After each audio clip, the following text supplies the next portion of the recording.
Okay, well, this is going to be the second video, and it's the next step. As you can see, I cut out this hole here, just enough for the fan to fit in. Then I cut 4 small holes so I can zip tie my fan in. These holes here, it's all around. It is about 3/4 of an inch, enough for them to fly in. And this is where my water line's going to be.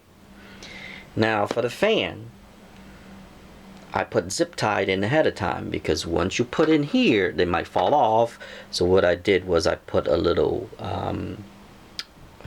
duct tape underneath it, so to hold this here for now. You will need 8 of them because I'm going to show you in a minute how they actually work on the other one. But that's how you would put in, so that way it'll be easier for you, and then you just zip tie it up to here. Now as for the lid, I pre-drill. Actually, I didn't drill the hole. The hole, how I did these little holes, I actually use a heating gun, a soldering gun with a bad tip. And for this here, you actually have to punch on this side, because when the heat apply to that, it actually, do you see these round ring around here?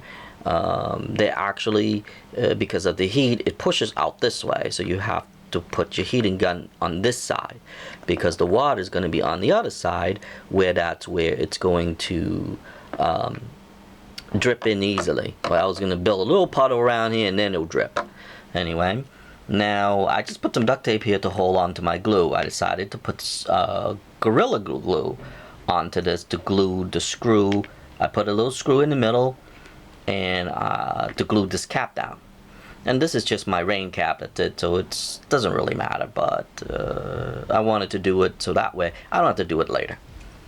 Now, on the other video I mentioned to use screens. I actually had to change to a tougher screen because this screen is actually aluminum, so it won't rust on me, especially during cleaning. So you can use the fiberglass one as well, but the problem is with those is not, they're really flimsy. These are a little harder, so I chose the aluminum one instead. Now here's how I did it to this container here. Under here, I have to pre-drill the hole. That is for the air to push through. Then when it comes to up here, this is where the air would escape. So what I did was I put 4 corners, I draw my 4 corners out, and I did that, and then I used the heating gun again to cut this out. The soldering gun, I'm sorry. Then I have this left. I said I could take them off, or I can just push them up. If I push it up, when the lid, when this actually sits on it, it actually acts as like a little support. So it's actually make it look like a little flower, but it's also a support in the process. Then I made little holes all around. And when I'm for the screen wise, I just trace around it, and then I cut all around it, push through the hole down here, and then I shaped it according to the bottle up top here. And what happened is I made little holes so I can push the my zip ties through, and then use another zip tie to lock it, and just cut this off and cut this off. So you actually 2 zip ties of each, 2, 4, 6, 8, 10, 12, 14, and 16. So I use 16 there. Now push your finger all around here so that way the screen will fit perfectly inside here so the mosquito can't escape. So that's it.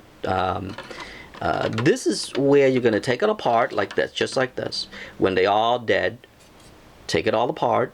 If they're still alive, just take it off and spray a bunch of ammonia in there. Once they die, you can just bring this to a hose and just push the holes through here and just go around and round and round like that, and they will all fall off. Let it dry, put it back on your thing again. So that's about it. The next video I'm going to put it all together with the electronics, actually the wiring and the switches and stuff like that, so that way you guys will know how to put it all together. But pretty much that's all there is to it. The only part is that the hose. The hose, you would have to just align it together and then just put a marker pen in there and then just burn this out with your soldering gun. The soldering gun, use like the bad tip so you can go around and around and around to make the hole bigger and bigger and bigger.